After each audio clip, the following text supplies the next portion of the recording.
Hello दोस्तों, मैं गीता नेगी सबसे पहले आपके अपने यूट्यूब चैनल ब्लॉग में आप सभी का हार्दिक अभिनंदन स्वागत करती हूं। तो दोस्तों, आप सभी कैसे हैं? आशा उम्मीद करती हूं आप सभी ठीक होंगे, स्वस्थ होंगे, मस्त होंगे, बढ़िया होंगे। तो दोस्तों, आप देख रहे होंगे आज हम आए हैं मेरठ यूनिवर्सिटी में और यहाँ पे आज का जो विशेष कार्यक्रम प्रोग्राम है मैं आप सभी के बीच में लेके आ रही हूँ और आप बने रहे ब्लॉग में। मिलते हैं आगे। देख सकते हैं काफ़ी मात्रा में संख्या में यहाँ पे काफ़ी महिलाएं मातृशक्ति पहुँचे हैं। तो जो कार्यक्रम है इसके बारे में भी मैं आपको बताऊंगी, आपके बीच में साझा करूंगी और बने रहे आप ब्लॉग में। यहाँ का सुंदर दृश्य अभी मैं बाहर का दिखा रही हूँ। चलते हैं अंदर। तो दोस्तों, आज इस कार्यक्रम प्रोग्राम में भी मुझे भी इनवाइट किया है हमारी जो यहाँ की सभासद शांता पुंडीर दीदी है। इनका मैं धन्यवाद करती हूँ इनवाइट करने के लिए।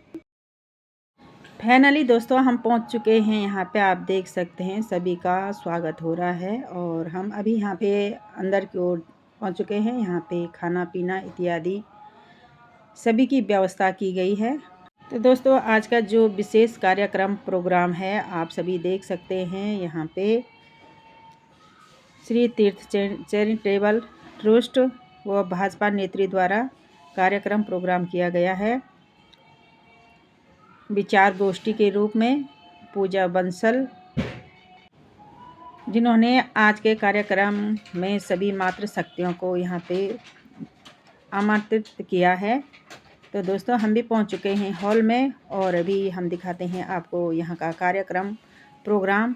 और विशेष रूप से जो ये प्रोग्राम होने जा रहा है, एक राष्ट्र एक चुनाव, वन नेशनल वन इलेक्शन के विषय पर यह प्रोग्राम यहाँ पे आयोजित किया गया है प्रबुद्ध समागम के रूप में। तो आपको जानकर अति खुशी होगी, प्रशंसा होगी। दोस्तों, ये प्रोग्राम रखा गया है मेरठ यूनिवर्सिटी में। आगे का प्रोग्राम हम आपको दिखाते रहेंगे। बने रहे आपकी तने की ब्लॉग में। और जो यहाँ के कार्यक्रम संयोजक है पूजा बंसल जी, पूर्व प्रदेश कार्य समिति सदस्य, महिला मोर्चा भाजपा उत्तर प्रदेश। तो दोस्तों, यहाँ पे जो महान अतिथि भाव हैं, मुख्य अतिथि श्रीमती बबीता चौहान जी, श्रीमती दीप्ति रावत जी उत्तराखंड से, महिला मोर्चा भाजपा,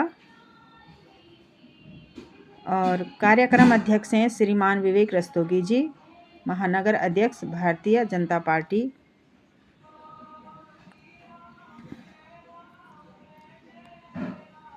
और इस विशेष प्रोग्राम का कार्यक्रम एक राष्ट्र एक चुनाव, और इसके बारे में जानने के लिए आप पूरा देखें। गीता नेगी यूट्यूब चैनल पर बने रहे। और सभी यहाँ पे महान भाव पहुँच चुके हैं, सभी अतिथिगण, और एक दूसरे का वेलकम स्वागत करते हुए समान भाव सभी पहुँच चुके हैं। और बहुत खुशी हो रही है मुझे भी कि आज विशेष रूप में हमारी आदरणीय पूजनीय सभासद शांता पुंडीर दीदी ने मुझे भी यहाँ पे इनवाइट किया है। को युद्ध के लिए तैयार कर रहा है, उसी तरीके से हम नारी शक्ति को, हम मातृ शक्ति को अपनी एक सेना तैयार करनी होगी घर के अंदर। क्योंकि जब सेनाएं बॉर्डर पर लड़ती हैं तो हमारी जिम्मेदारी बहुत बढ़ जाती है। तो मेरा यही निवेदन है कि आप वन नेशन वन इलेक्शन की संकल्पना क्या है उसको आज यहाँ जो मुख्य अतिथि हैं, जो वक्ता हैं, वो इस पर चर्चा करेंगे। आप बहुत धैर्य से उसको सुनिए, समझिए। सभागार में उपस्थित जितने भी मातृशक्ति, जितने भी बंधुवर, आप सभी का स्वागत है।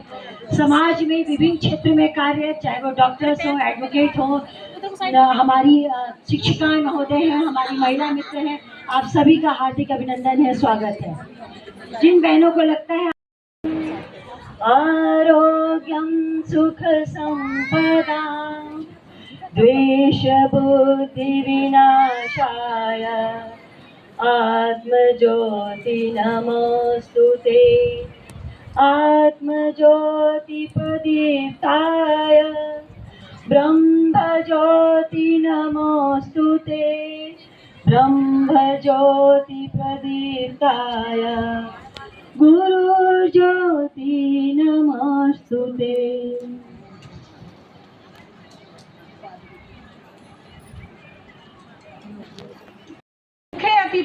बबीता चौहान जी जो महिला आयोग की अध्यक्ष हैं, उनका पुष्प पटका और शॉल देकर और मोमेंटो देकर उनका स्वागत और सम्मानित करें। भारत माता की, भारत माता की, वंदे वंदे।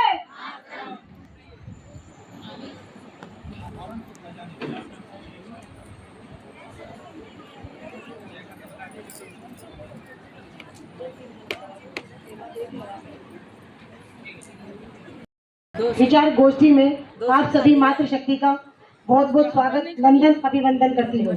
आज के कार्यक्रम की अध्यक्षता कर रहे माननीय जिला अध्यक्ष मेरठ महानगर श्रीमान विवेक रस्तोगी जी, जो हमारी मुख्य वक्ता के रूप में उपस्थित माननीय राष्ट्रीय महामंत्री महिला मोर्चा श्रीमती दीप्ति रावत जी, आपने उत्तराखंड से निकलकर पूरे देश में अपनी मेहनत से अपनी एक अलग पहचान बनाई है। दीदी, आपका बहुत बहुत स्वागत है, नंदन है, अभिवंदन है। मैं पूजा बंसल जी से आग्रह करूंगी कि हम महीना नहीं है, कोई ऐसा मंथ नहीं है जिसमें यहाँ पर कभी कोई चुनाव ना होता हो। हर महीने यहाँ पर चुनाव होता है और लगातार कहीं ना कहीं बाई इलेक्शन हो रहा है, कहीं कुछ और हो रहा है। एक बार जरा जोर से नारा लगाते हैं, भारत माता की, भारत माता की, नारी शक्ति, नारी शक्ति, भागे नहीं। आज के संचालिका दोनों हमारी बहुत अच्छा संचालन कर रही थी, पल्लवी जी और नुपुर जी, राइट, पायल जी और नुपुर जी, बहुत अच्छा संचालन आपके द्वारा किया जा रहा है। और आज का जो ये प्रोग्राम है, जो यहाँ इतनी ऊर्जावान ऑडियंस बैठी हुई है, मैं कहूँगी जितना यहाँ ये ऊर्जावान एक हमारा हॉल है जो इतनी देर से ऊर्जा से भरा हुआ है, ऐसे प्रोग्राम की संयोजिका पूजा बंसल जी, जिन्होंने बहुत ही खूबसूरत आयोजन यहाँ किया है। और मंच पर आती हमारे मेरठ के जिला अध्यक्ष विवेक रस्तोगी जी, हमारी बड़ी बहन करदम जी, जिनका हमें हमेशा स्नेह मिलता रहता है, कामता करदम जी, और हमारे इतनी दूर से चल के आई हमारी राष्ट्रीय मंत्री महिला मोर्चा दीप्ति रावत जी, और मेरे लिए स्पेशल मेरी टीम यहाँ मेरी सहयोगी बैठी हुई हैं, जिसमें मेरे जो साथ काम करती हैं महिला आयोग के अध्यक्ष, तीनों खड़े हो जाओ जिससे लोग आपको देखें, मीनाक्षी बड़ाला जी, हिमानी अग्रवाल जी और मनीषा अहरावत जी, ये तीनों मेरे साथ काम कर रही हैं और तीनों आपके लिए काम कर रही हैं। और मैं इनके बेहाव पे कह सकती हूँ कि अगर कभी भी कहीं भी जरूरत हो तो 24 आवर्स ही आप लोगों की समस्याओं के लिए खड़ी हैं।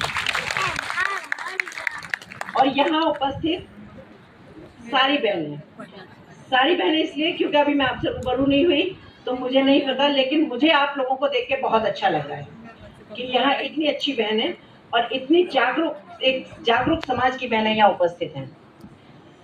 देखिए, आज प्रोग्राम था एक राष्ट्र एक चुनाव, जो हम सब सारी पढ़ी लिखी बहनें हैं यहाँ इस हॉल में जो बैठी हुई हैं, और हम रोज टीवी पर इस बहस को भी देख रहे हैं और हमारे पूरे राष्ट्र में इसके आयोजन किए जा रहे हैं, जगह जगह ये इस तरह के प्रोग्राम हो रहे हैं। इस प्रोग्राम के बारे में अभी हमारी कांता करदम दीदी ने बताया, हमारी रावत जी इतनी दूर से आई हैं, उन्होंने बताया, थोड़ा बहुत विवेक भाई भी बोलेंगे, मानेंगे तो है नहीं, है ना, क्योंकि टॉपिक ही ऐसा है। मैं भी बहुत कुछ बोलने के लिए थी, लेकिन मैं बात रावत जी थी, दीप्ति रावत जी, तो मुझे लगा कि क्योंकि टॉपिक ऐसा है कि उसके विषय में बहुत सारी चीजें बदलने वाली नहीं है, मतलब एक टॉपिक है तो उसके बारे में हमें बताने का भी एक ही लाइन है, लाइन इन द सेंस कि जो हमारे पास है वो वही बताना है। इसमें कुछ ऐसी नहीं है कि तो मिल जाएंगे सब इकट्ठे, अदरवाइज तो 2-2 4-4 लोगों से तो जाके मिला जा सकता है, पर इतनी सारी संख्या में मिलना नहीं हो पाता जनरली। क्योंकि महिला आयोग से आई हूँ तो महिलाओं की बात ना करूं, ऐसा ये कैसे संभव है। तो जितनी यहाँ बहनें बैठी हैं, मैं आप लोगों से सिर्फ इतना ही कहना चाहती हूँ, आप बहुत पढ़ी लिखी हैं, बहुत अच्छे परिवारों से हैं, आपके बहुत सपोर्टिंग फैमिली जरूर होंगी, अगर नहीं होती तो आप यहाँ नहीं बैठी होती, समझ रहे हो। जब तक अगर फैमिली सपोर्ट नहीं होता तो आप लोग यहाँ नहीं बैठी होती।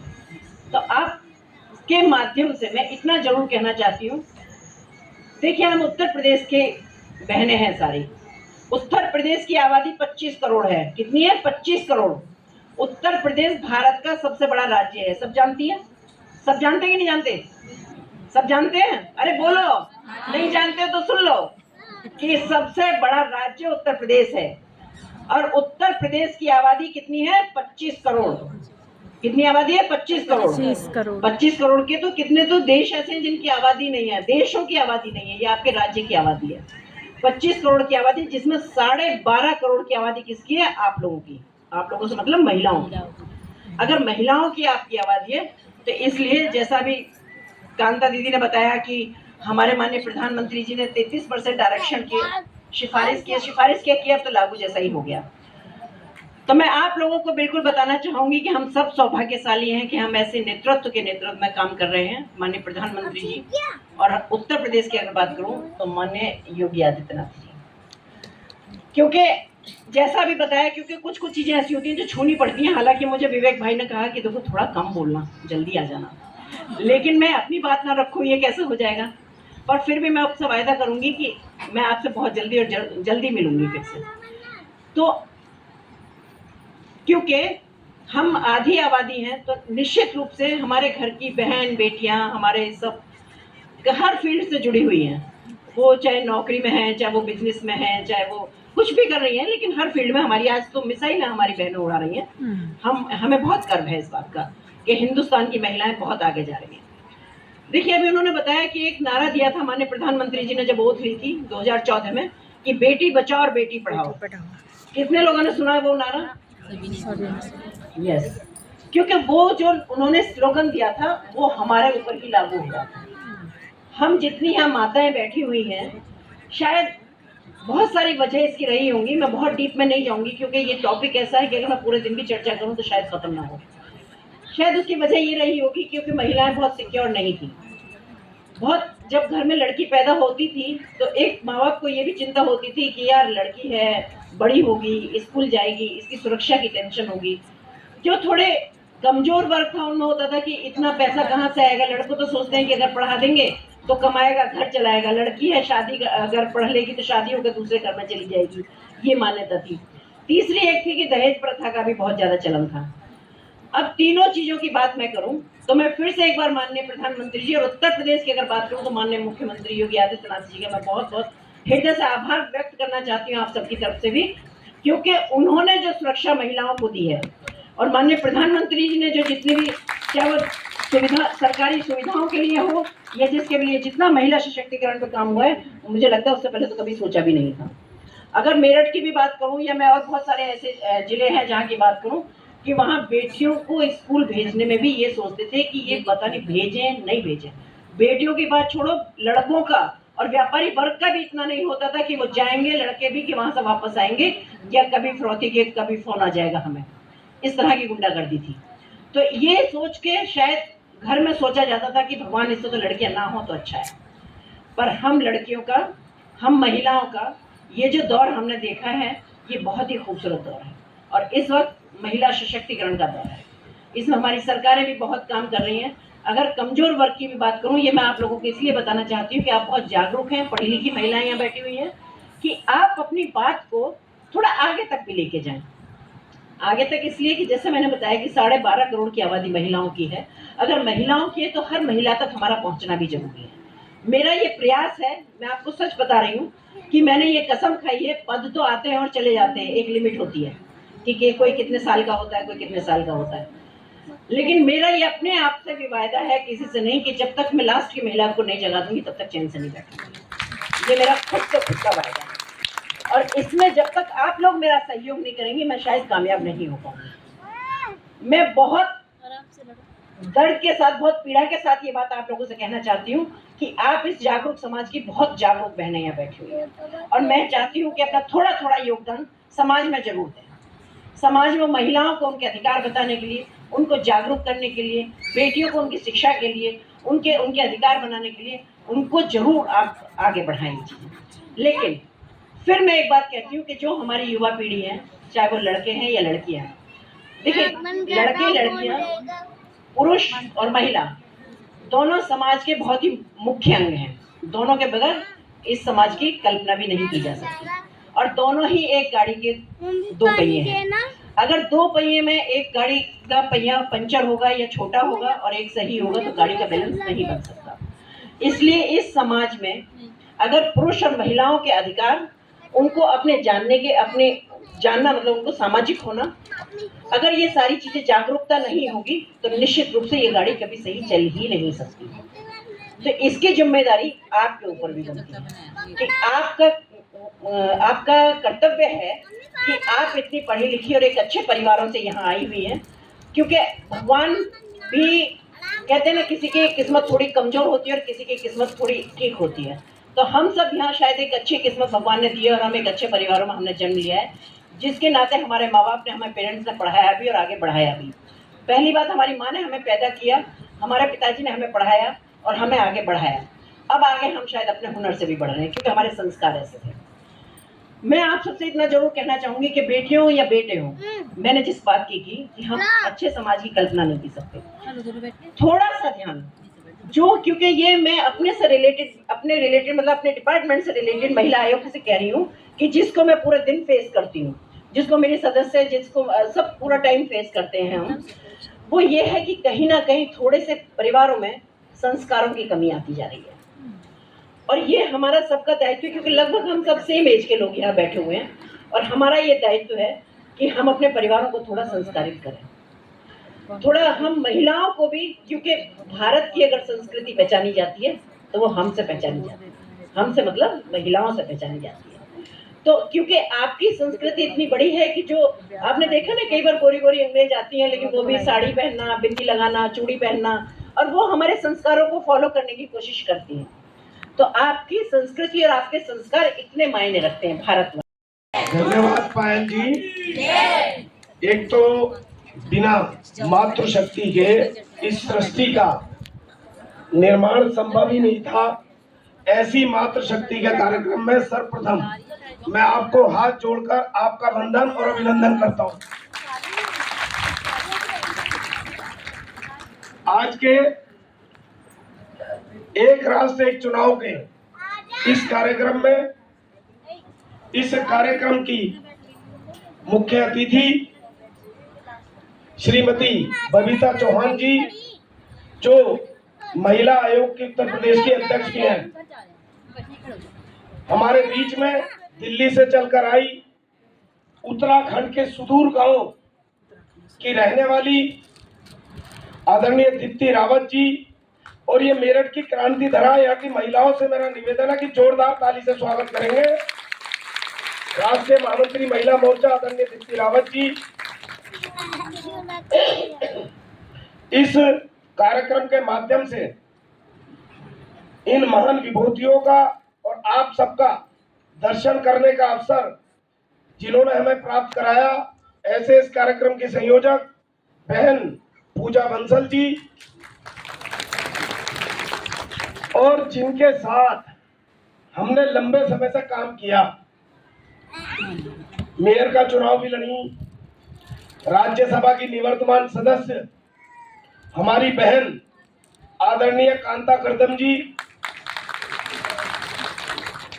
और भाई महिला आयोग की चर्चा तो सब तरफ है। महिला आयोग घर से प्रारंभ होता है, पूरे संसार में है। ऐसी महिला आयोग की 3 बहनें हमारे बीच में हैं।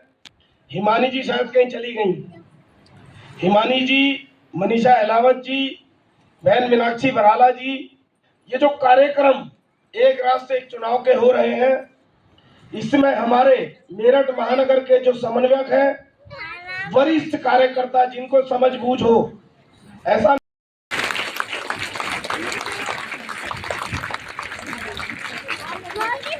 धन्यवाद। मैं, चूंकि अध्यक्ष की औपचारिकता होती है सबका धन्यवाद करने की, तो मैं मंचासीन लोगों का भी धन्यवाद करता हूं, उपस्थित सभी मातृशक्ति का, बंधुओं का, छायाकार बंधुओं का, और चौधरी चरण सिंह विश्वविद्यालय के इस अटल सभागार को हमें उन्होंने दिया, विश्वविद्यालय का, उपस्थित सभी का मैं धन्यवाद करता हूं। जय हिंद, जय भारत, धन्यवाद।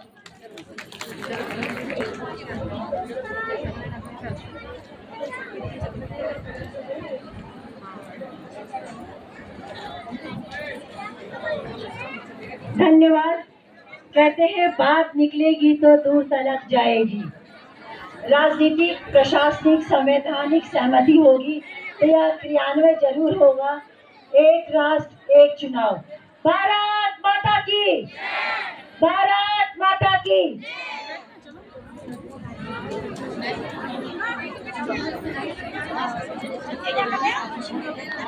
कृपया व्यवस्था बनाने में बहनें सहयोग दें। फोटोग्राफी के लिए बहनें आ रही हैं तो भीड़ भाड़ ना करें। सभी बहनें फोटोग्राफी करवा लें, परंतु मर्यादा का ध्यान रखें।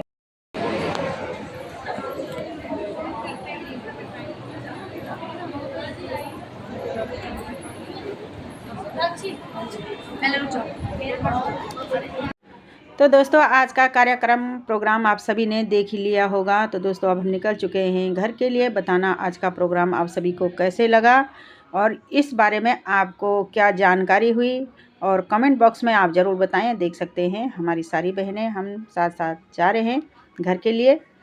तो पूरा ब्लॉग देखने के लिए बहुत बहुत धन्यवाद। मिलते हैं दोस्तों एक ऐसे और ब्लॉग के साथ। मैं गीता नेगी आती हूँ आप सभी के बीच में हर रोज़ हर कार्यक्रम के साथ। बने रहें ब्लॉग में। धन्यवाद।